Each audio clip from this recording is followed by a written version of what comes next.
We're debating India's path tonight, and I could wrap my argument in one sentence borrowed from the White House. Go to New Delhi and see it for yourself. But I've been given more time than that, so I will tell you what I see. Earlier this week, I was on my way to the Delhi airport. There was a lot of traffic. At one point, the car stopped.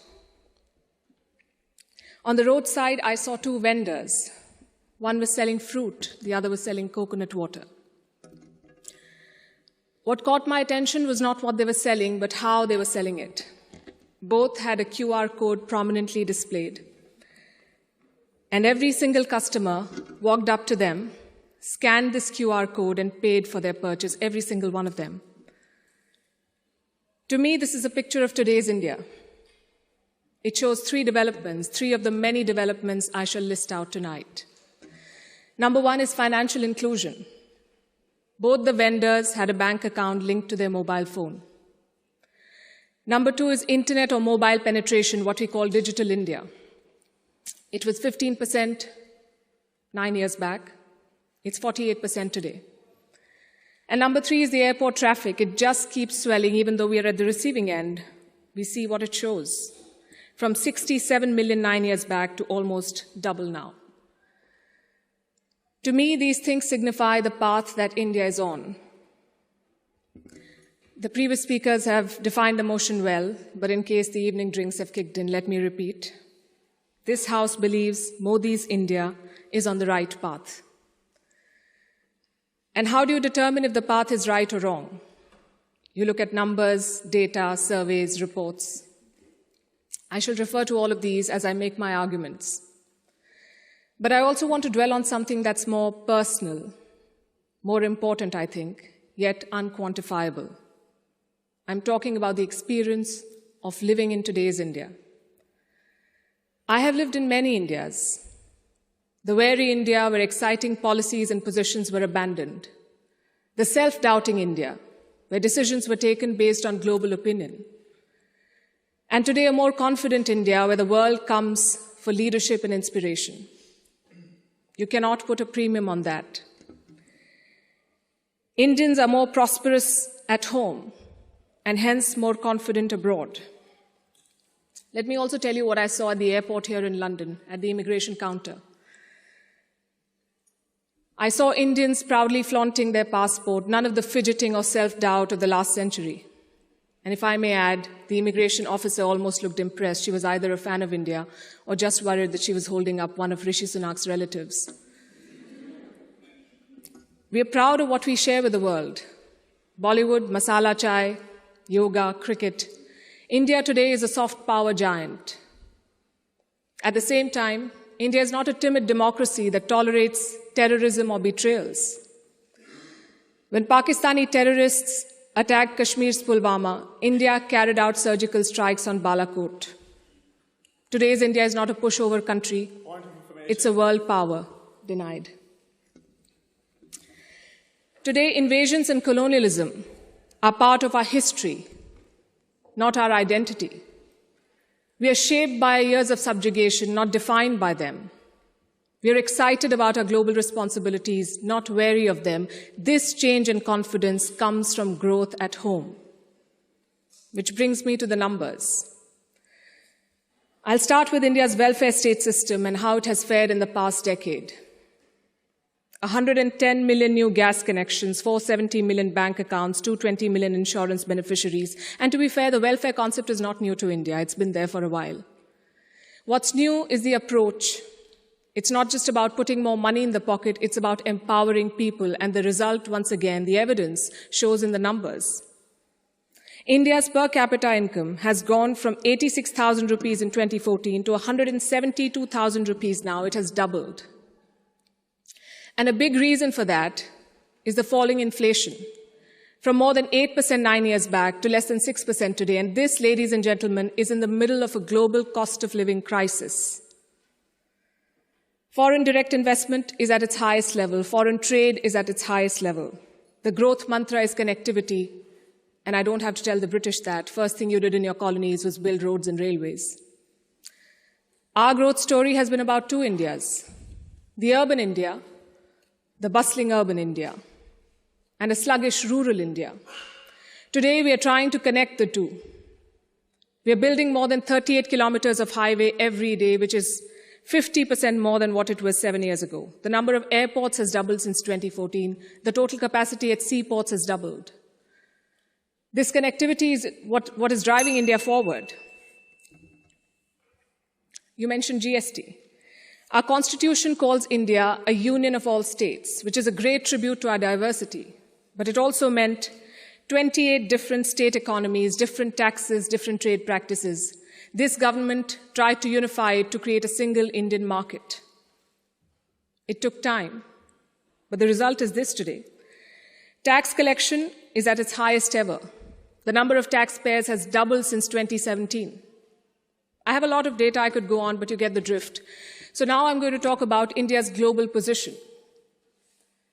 Because your path is also about your role in the world. Are you a troublemaker or a consensus builder? I think there is no doubt as to where India stands. India is a member of the Quad and the SCO.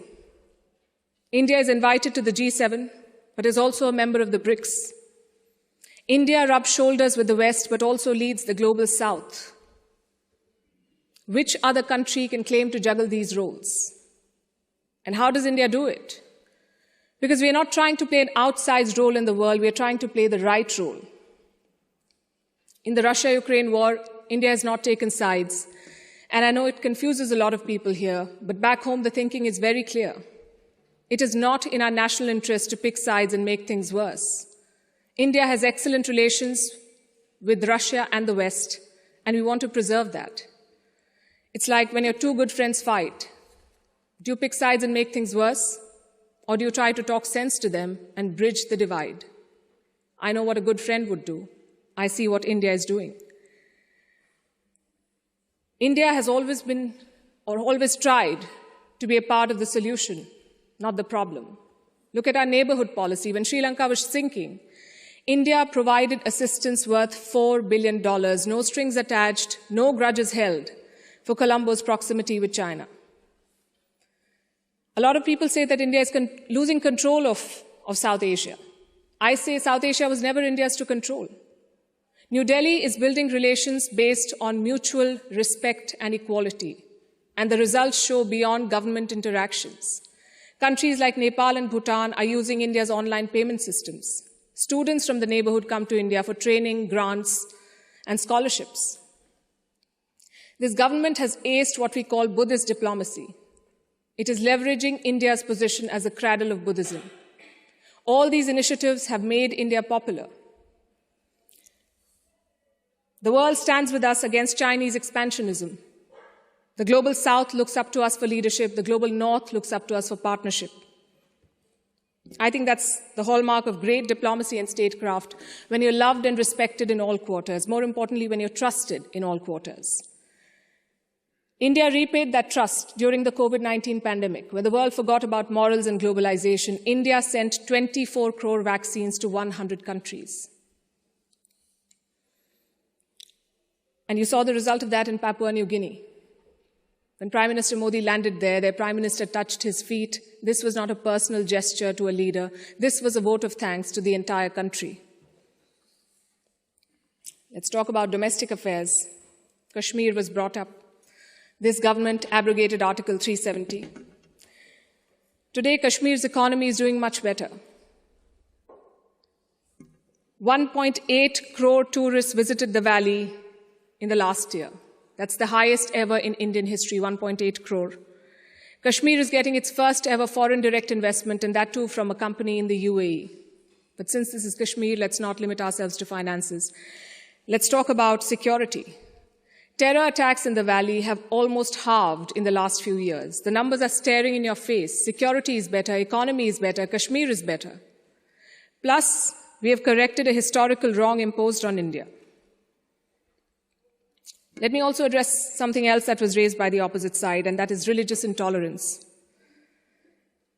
It's easy to quote anecdotal evidence and paint an entire country as intolerant. But random elements and sporadic incidents do not speak for India or its leadership. or its government. Only policies do, and I'll tell you about those policies. More Muslim students got scholarships in Modi's first term than the previous government. I'm talking about 2 million more Muslim students. If the idea was to marginalize them, why give them more scholarships? Look at the government's Hajj policy. Prime Minister Modi held personal talks with the Saudi regime to increase India's Hajj quota. In 2014, it was 136,000. By 2019, it was more than 200,000. Again, if the idea was to marginalize Muslims, why increase the Hajj quota? This government abolished triple talaq. Would you call it reform or repression? Let me also tell you what a Pew study found in 2021. It runs counter to every argument that will be made here tonight. It found that 89% of all Muslims and Christians in India say they're free to practice their religion. I'll repeat, 89% of all surveyed Muslims and Christians, but no, let's build on perceptions and anecdotes, not on facts. I would also point you to all the social schemes, the bank accounts, the gas connections, the insurance policies. They're available to all citizens of all religions.